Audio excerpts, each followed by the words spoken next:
బయట పెట్టడం, ఆ అమ్మాయి మీద వీడియోలన్నీ కూడా సోషల్ మీడియాలో సర్క్యులేట్ చేయడం అది మీరు పెట్టారు.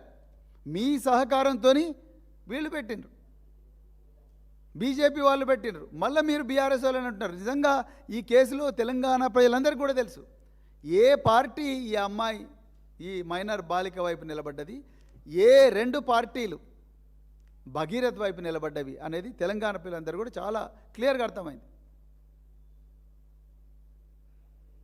ఇలా మీ ఎంపీ, మీ అనుచరుడైన మీ కాంగ్రెస్ ఎంపీ మల్లు రవి ఏమంటున్నాడు? బండి సంజయ్ మీద లేని సానుభూతి కుమ్మరిచ్చి మాట్లాడుతున్నాడు ఆయన. మీ కాంగ్రెస్ పార్టీ సంస్కృతి అది. మీ గాంధీ భవన్లో కూర్చొని ఒక మైనర్ బాలికను మల్టిపుల్ టైమ్స్ అత్యాచారం చేసిన ఒక దుండగుడికి సానుభూతిగా ఈరోజు మీ నాగర్ కర్నూలు ఎంపీ మల్లు రవి గారు మాట్లాడుతూ ఉన్నారు. ఇది మీ సంస్కృతి, మీరు రాజకీయం చేస్తున్నారు. ఇంకోవైపు పైడి రాకేష్ రెడ్డి ఆర్మూరు ఎమ్మెల్యే, ఆయన ఇది ఈ మైనర్ బాలిక మీద అత్యాచారం అనే విషయం కానీ లేకపోతే ఈ పోక్సో కేసు వ్యవహారం కానీ ఇదంతా కూడా బావా మరదళ్ళ లాంటి సంబంధం అని చెప్పేసి పైడి రాకేష్ రెడ్డి గారు అంటున్నారు. ఇది మీ సంస్కృతి, ఇది మీరు నేర్చుకున్న సంస్కృతి, మీకుండే అలవాట్లు, మీకుండే సభ్యత, మీకుండే సంస్కారం, మహిళలు చిన్నారి పిల్లల పట్ల మీకుండే గౌరవం, మీ చులకన భావం మీరు మాట్లాడే మాటల్లోనే తెలుస్తున్నది. బీఆర్ఎస్ నాయకులు ఎవ్వరు కూడా నోరు జారలేదు. బీఆర్ఎస్ నాయకులు ఈ మైనర్ బాలిక కోసం రాత్రనక పగలనక ప్రతి గ్రామంలో ప్రతి నియోజకవర్గంలో కూడా రోడ్డెక్కి ఎర్రటి ఎండలు కూడా పోరాడుతూ ఉన్నారు. ఒక్కరోజైనా మీ బీజేపీ మహిళా నాయకురాలు మాట్లాడినరా? ఒక్కరోజైనా మీ కాంగ్రెసు నాయకులు రోడ్డెక్కినరా వీళ్లకు న్యాయం జరగాలని? మీ గాంధీ భవన్ బీజేపీ ఆఫీస్ ఎదురుగానే ఉంటుంది కదా. ఒక్కరోజైనా మీ యూత్ కాంగ్రెస్ వాళ్ళు కానీ మీ మహిళా కాంగ్రెస్ వాళ్ళు కానీ అక్కడ రోజు దందలు చేసి దళారీ పని చేసే మీ నాయకులందరూ కూడా గాంధీ భవన్ నుంచి రోడ్డు దాటి బీజేపీ ఆఫీస్ పోయినరా రేవంత్ రెడ్డి గారు? మీకు మా గురించి మాట్లాడే అర్హత ఒక్క నిమిషం కూడా లేదని సందర్భంగా నేను చెప్తా ఉన్నా. ఇక మూడవది మీరేమంటున్నారు? మరి పోక్సో కేసు చాలా సెన్సిటివ్ కాబట్టి నేను మాట్లాడతలేను. కేటీఆర్ గారు ఎందుకు మాట్లాడుతూ ఉన్నారు? కేటీఆర్ గారు ఎప్పుడు కూడా దీని గురించి మాకు డైరెక్షన్ ఇచ్చారు. కేటీఆర్ గారు, కేసీఆర్ గారు మైనర్ బాలికకు జరిగిన అన్యాయాన్ని మనం నిజాలను ముందర పెట్టే ప్రశ్నించాలి, అంతే తప్ప రాజకీయాలు చేయకూడదు.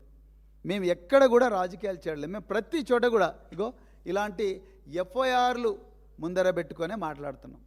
మేము మీలాగా అబద్ధాలు చెప్పడం, పంచులు ఇవ్వడం ఇవన్నీ మేము చేయడం లేదు.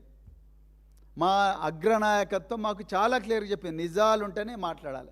కరీంనగర్లో బండి సాయి భగీరథ్ ఎఫ్ఐఆర్ తీసుకొని పేట్ బషీరాబాద్లో ఆ తల్లి ఇచ్చిన కంప్లైంట్ కాపీ ఆమె మాకిస్తే ఆ కంప్లైంట్ కాపీని ముందర పెట్టుకొనే మాట్లాడినాం.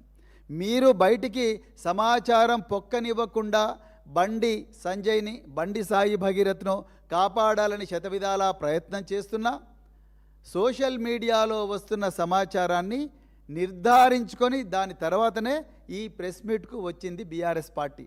మా నాయకులు కేసీఆర్ గారు, కేటీఆర్ గారు మాకు నేర్పించింది ఇదే. ఈ విషయంలో కూడా మీలాగా మేము పచ్చి అబద్ధాలు చెప్పలేదు. అక్కడ నిందితుడు లొంగిపోతే మీరు నాకాబందీ అని అంటున్నారు. ఎవరికి నేర్పిస్తున్నారు నాకాబందీ? మాకు తెలియదా? మేము పోలీసు ఉద్యోగాలు చేయలేదా నాకాబందీ? బందోబస్తు ప్లాన్ చూపించండి. ఎంతమంది ఆఫీసర్లు అనేసిండ్రు? పచ్చి అబద్ధం చెప్పినావు కదా రేవంత్ రెడ్డి. మీరు ప్రధానమంత్రి నరేంద్ర మోడీకి రాష్ట్ర పోలీసులందరూ కూడా ఆయన బందోబస్తులో ఉండగా 10,000 మంది పోలీసులు తీయండి, 10,000 మంది పోలీసుల లిస్టు, మీ బందోబస్తు ప్లాన్ చూపించండి. పేట్ బషీరాబాద్ డీసీపీ ఎక్కడున్నారు ఆ రోజు? పేట్ బషీరాబాద్ ఇన్స్పెక్టర్ ఎక్కడున్నారు? వాళ్ళ టవర్ లొకేషన్ మీరే ముందర పెట్టండి. మీ దగ్గర అన్ని సాధనాలు ఉన్నాయి కదా, మీరే ముందర పెట్టండి. మీ రకరకాల బృందాలు మీరు ఢిల్లీకి పంపించినాం, ఇంకా ఇతర ప్రాంతాలకు పంపించినామన్నారు, కరీంనగర్ పంపించినామన్నారు. మీరు కరీంనగర్లో బండి సంజయ్ ఇంటికి రైడ్ చేసిండ్రు? హైదరాబాద్లో ఉండే జూబ్లీ హిల్స్ ఇంటికి ఎందుకు మీ బృందాలు పోలేదు? ఎక్కడ పోయిన మీ బృందాలు? ఎక్కడ పండుకుంటున్నారు? ఏ డబాలో పండుకున్నారు మీ బృందాలు? ఎవరు ఆ బృందాల నాయకులు? వాళ్ళ రోజు చేసిన పని చూపించండి. మళ్ళీ మీరు అబద్ధాలు చెప్తా ఉన్నారు, మా బృందాలను అక్కడ పోయినా ఇక్కడ పోయినా అని. మీ బృందాల టవర్ లొకేషన్లు ఇవ్వండి. బండి సాయి భగీరథ టవర్ లొకేషన్ తీయండి, ఇప్పుడు మీకు తెలిసిపోతుంది ఎక్కడ బృందాలు ఉన్నాయి. బండి సంజయ్ టవర్ లొకేషన్ తీయండి, 2 నిమిషాలు అర్థమైపోతుంది ఈ బృందాలు ఎవరి కస్టడీలు ఉన్నాయి. వాళ్ళు ఉంటే మీ కస్టడీలో ఉండాలి, లేకపోతే బండి సంజయ్ కస్టడీలో ఉండాలి. ఇది తెలంగాణ ప్రజలందరికీ కూడా తెలుసు. అందుకొరకే మీరు మే 15వ తారీఖు నాడు వేటు న్యూస్ వాళ్ళు పెట్టిన కాంక్లేవ్లో మీరు నిస్సహాయంగా ఒక రాష్ట్ర హోంమంత్రిగా 1,00,000 మంది పోలీసులకు బాస్గా మీరు అడుక్కుంటున్నారు ఒక నిందితుడి తండ్రిని, ఒక సహనిందితుడిని. బండి సంజయ్ ఏ విధంగా సహనిందితుడిది ఇప్పుడు నేను చెప్తా. ఒక సహనిందితుడిని, ఒక నిందితుడి తండ్రిని మీరు నిస్సహాయంగా అడుక్కుంటున్నారు, కాళ్ళ మీద పడి ప్రాధేయపడుతున్నారు. దయచేసి సరెండర్ చెయ్యి. నువ్వే ఇవ్వాలంటున్నావు, మళ్ళీ ఇవ్వాలి నువ్వే నాగాబందీలో దొరికిండు అంటున్నావు. నువ్వే సరెండర్ చేయమంటావు, అడుక్కుంటున్నావు, మళ్ళీ మీరే నాగాబందీలో దొరికిండు అంటున్నారు. ఇవన్నీ ప్రశ్నిస్తేనేమో మళ్ళీ నువ్వు పోలీసు ఉద్యోగం చేస్తావని మళ్ళీ నన్ను అంటున్నావు. మరి ఇన్ని అబద్ధాలు ఎందుకు చెప్పాలి? అదేవిధంగా మరి మీరు ఇలా తెలంగాణ ప్రజలకు ఇంకొక మాట కూడా అన్నారు. ఈరోజు ఇంకొక మాట అన్నారు. మరి తెలంగాణలో మైనర్ బాలిక మీద అత్యాచారం జరిగితే ప్రతిపక్ష నేత కేసీఆర్ గారు మాట్లాడారా అని అడిగారు మీరు. అయ్యా రేవంత్ రెడ్డి గారు, నేను ఒక్కటే మాట చెప్తా.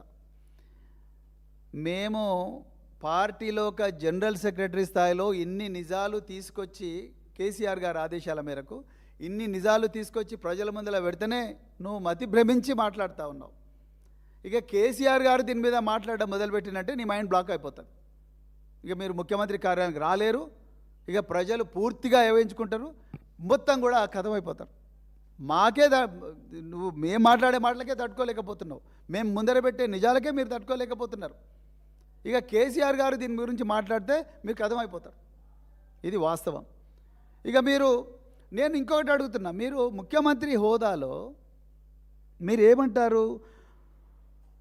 మరి మేము ఆది చేసినాం, సత్వరంగా న్యాయం చేసినాం, అవి ఇవి అని అంటున్నారు కదా. మీరు ఇప్పటి వరకు కూడా సిట్ ఎందుకు వేయలేదు చెప్పండి? మీ సైబరాబాద్ పోలీస్ కమిషనర్ గారు కేవలం రితిరాజ్ అనే ఒక ఐపీఎస్ అధికారి, కూకట్పల్లిలో డీసీపీగా పనిచేస్తున్నారు. వారు దీన్ని పర్సనల్గా ఇన్వెస్టిగేట్ చేయాలని మాత్రమే, మానిటర్ చేయాలని మాత్రమే వారు ఒక మెమో ఇచ్చారు. కానీ మరి మీరు ట్యాపింగ్ కేసులో